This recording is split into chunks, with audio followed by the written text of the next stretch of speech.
Hi, Lucy Edson here for Shimmerz Paints with a brief tutorial on doing some masking on the fabric. Let's get started.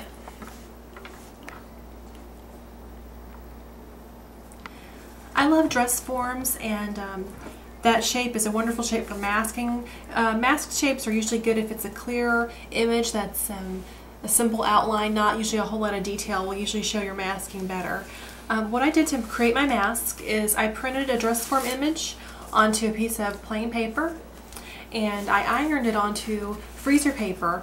The shiny side would go against the paper, and that will have will temporarily adhere to the paper. That will provide some stability and also allows you to use the image more than once because the wax in there keeps it kind of waterproof. I then cut the image out with my X-Acto knife, and I'm left with the negative and the positive image, so I can use both on my project. You could really do this on almost any type of fabric. Cottons work great, they absorb it. This is actually a polyester matte satin, like a bridal wear type fabric. But I love the soft sheen that it has. I'm working on a press cloth that you can iron directly onto, and also has a foam pad so that you can put the pins in to hold your mask in place while you're working. A quick word about the Shimmerz projects. One thing I love about using Shimmerz on fabric is it doesn't change the hand of the fabric.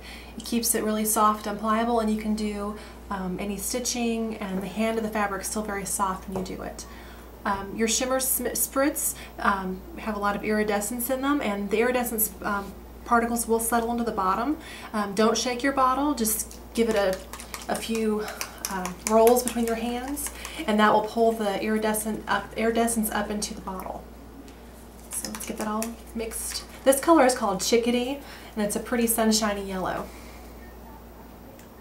One thing that I love about Shimmerz Spritz is the soft color, and to build and get more saturation, you just layer the color. So to get a really vivid yellow, I would probably put 2 or 3 coats, and for a soft buttery yellow, just 1. So it allows you to have a lot of shading in just one bottle.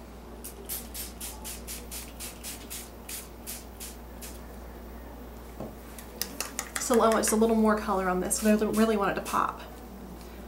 Okay, so now that that's set, I'm going to pull the mask up. And because it is on fabric, I'm going to immediately iron it to keep the design from spreading out. And I will use a press cloth for that. Just put it down and have my iron hot and iron to dry the shimmers.